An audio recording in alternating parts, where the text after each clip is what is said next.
But we should also mention there have been some very interesting developments with the Bad Batch, and a lot of that does with the opening scene. If many of you are like us, that means that you're also sort of a canon junkie. And being a canon junkie means that, right now you're trying to catch up on comics like us, you're trying to read all the books, you're trying to just keep any of the little shows like uh, Galaxy Adventures and all these different things. And obviously, movies and shows. And this is an interesting start for the show because it retcons a pretty popular comic.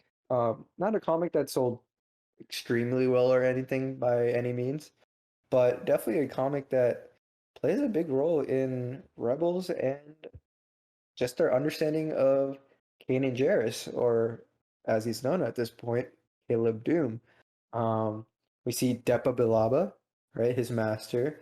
We see him, Caleb, show up at this point. And they interact with Clone Force 99, the Bad Batch, which, if you've read the Kanan comic, isn't something that, you know, happens at all. It's not something that he references or anything. So in this opening scene, we get the classic Bad Batch action. We get uh, the Depa and her forces kind of pinned down on Kaller, which is also the planet from the comic. And then Caleb shows up, and he's voiced by Freddie Prince Jr., who maybe for the first 10 seconds tries his best to sound like he's 10 or 13 or however old Kanan is at that point. But within a few minutes, he kind of gives it up and just talks like Kanan Jarrus of 30 something. And we see the Bad Batch, come in as the reinforcements. Wrecker throws a boulder. Everyone else has a moment to shine. Echo is now fully integrated in their squad. And it's just blasting away, jabbing things with his electric or motor chip arm or whatever. And yeah, I mean, I'm gonna throw it back to you, Liam. But I thought for the most part, when we saw the intro, I thought everything was solid. I was like, okay, it's a little different than I would have thought. Um, I know the comic had Kaller as not really a snowy planet of sorts, or at least this part of the planet thinks snowy. But I was like, yeah, this is going pretty well. And then Order 66 happens, and I mean, I think I want to hear your thoughts on what is honestly the biggest retcon that we've seen in canon so far. Yeah, this is the biggest retcon in canon so far. Bigger than anything they did with Ahsoka in season 7. It's bigger than Force Awakens novelization saying Rey and Poe met and then they didn't meet until The Last Jedi in the films. This is genuinely completely changes how the events of the canon comics, first issue at least, unfold. And yeah, no, it definitely took me out of it for a couple seconds, but I wouldn't say that it ruins the beginning at all for me. I really like the beginning of this. I mean, it looks excellent. The season 7 Clone Wars style is still there. The fluidity with which the animation moves is still present. It's still excellent, excellent stuff. The lighting is really great. But yeah, as soon as I saw Depa Bilaba, I kind of got excited. I was like, okay, so are we going to recreate this scene from the Kanan comic? And just, I'm fine. I'm fine with some retcons, right? Like I'm fine adding the Bad Batch into that scene now. But now the scene takes place completely differently. And that's when you start to go, okay, well, they're really not paying attention at all to the comics. And as we said before, the comics are definitely the lowest on the four-pronged totem pole of films at the highest, TV shows second highest, books then comics. Comics are probably the least looked at by the story group and the least read, I would say, widely. So they definitely have some creative freedom there, and obviously Kanan is a Dave Filoni character, and this is kind of Dave Filoni's universe with the Clone Wars and Rebels, and so yeah, he wanted to change it this way, and you know what, it's something that took me out of it, but I think on on rewatches, it's not going to really matter. I think you can still all the heart and soul of the Kanan book will still be there, even if it happens a little bit differently. So I think it's something that is kind of glaring, but it also is kind of glaring on how little the Lucasfilm story group does work together. And we thought that it was improving a lot more with the Mandalorian and with Dave Filoni's more involvement. But I guess we see that he still has that little edge of like, well, I'm not going to worry about what a comic did because I want to do it this way because I think it'll be really impactful. And it was. I thought it was a good episode, and I think, but for me, the bigger question with adding Kanan is something I didn't really think we were going to get because the Clone Wars, obviously, the Bad Batch is taking place right next to the Clone Wars, so it's 19 BBY. It's far earlier than the Rebels, which I believe starts in 5 BBY.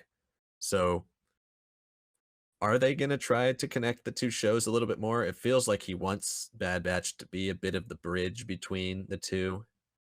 I would feel like I would be a little bit more upset, I guess, as a canon person if Kanan never shows back up or there's never any references to anybody from Rebels or the forming of the rebellion. And we already see that with Saw Gerrera, that I think we are going to get a lot of tidbits towards the future of the rebellion. And we'll talk about that later. But I think what will make this sit really well for me, even as a retcon, will be if we do get that bridge, if we do get the slow formation into where the galaxy is in Star Wars Rebels, and I guess that all starts with the fall of the clones, and so that's the main thing we want to. Soul of the comic being there.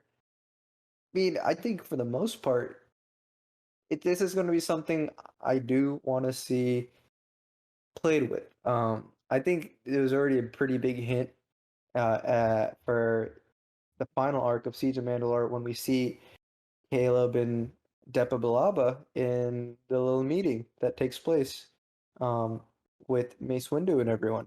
You see them and their models, and if you understand how CG animation works, it is not very profitable or smart to make something for just like a 2 second cameo. And the same thing goes for the new General Grievous model. Obviously, a lot of this stuff has been done before Clone Wars was canceled. And they have updated the style, especially the season 2 to season 3 jump of Clone Wars was huge. Um, but I think it's interesting to note that yeah, we've seen Caleb now in like actually be in scenes, be voiced, do things, run around, use the force, use his lightsaber. But this is a very young kid who doesn't necessarily know what the hell just happened. It's very much like Cal Kestis, where when his master senses Order 66, all these clones that as a player, as you walk through the hangar, all these clones are super cool. Like, if anything, it seems like the modern day equivalent of just walking around with all your friends, dapping them up, talking a little trash here and there, and just like good banter. And then all of a sudden, he sees his master, Jara Topal, just lightsaber and cut a dude, and like he's freaked out. He's got to climb through the whole ship. He's got to manage to escape. He sees his master die.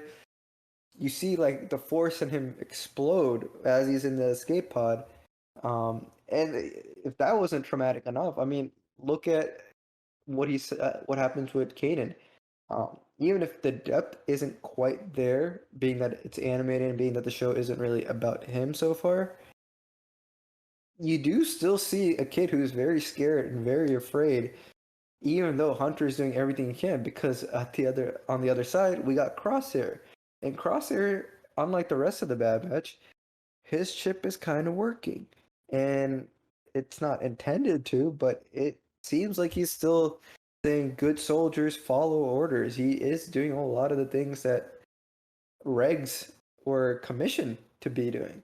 So that combination of Hunter trying to help him, Crosshair shooting at him, seeing his master die after bringing all the clone forces together, being so young, and then knowing, even if you're still a little iffy about how Canon was retconned here, knowing that uh, Kanan becomes a bit of a drunkard for quite a few years, it's not too far of a stretch to think that, hey, that Kanan comic, that first issue, yeah, that's not how it happened.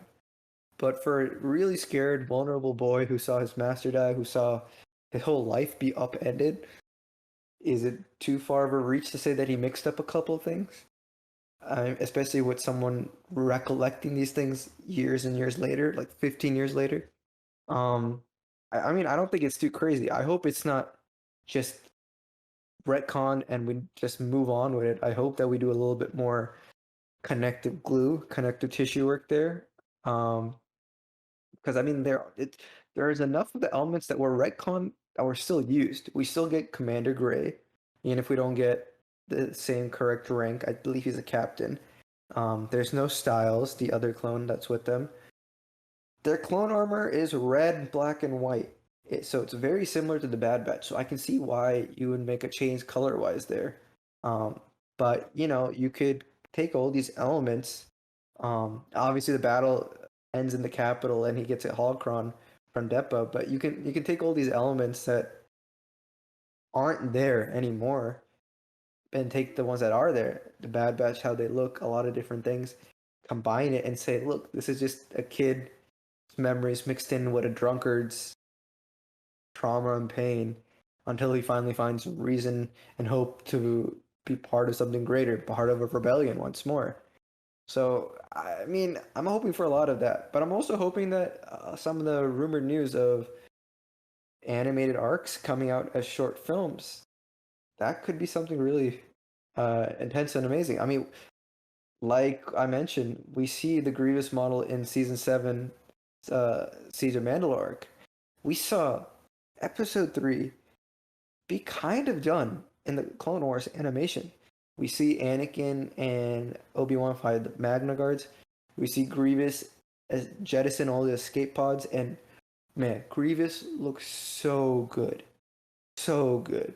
And I think it would just be a waste to, not spend more time with him. I think we could see some things like the Crystal Crisis arc, Son of Dathomir, maybe some Kashyyyk art, something to happen, and who knows? We could possibly see this Kanan comic be adapted into, a short film. We've seen the Thrawn book turn into a comic adaptation that is fairly accurate, but there are some minor things because, it is taken from text to visual.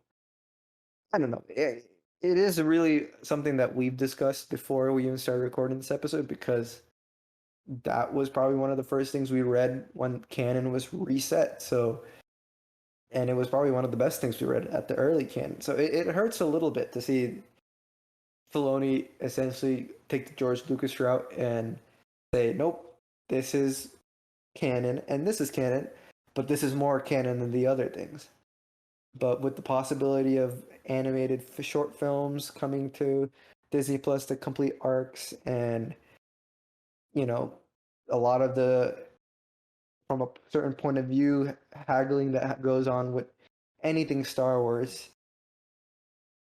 It's to be seen. I mean, I could totally see some more stuff from Caleb in the show. It just wouldn't happen to involve, um, it just wouldn't happen to involve the Bad Batch.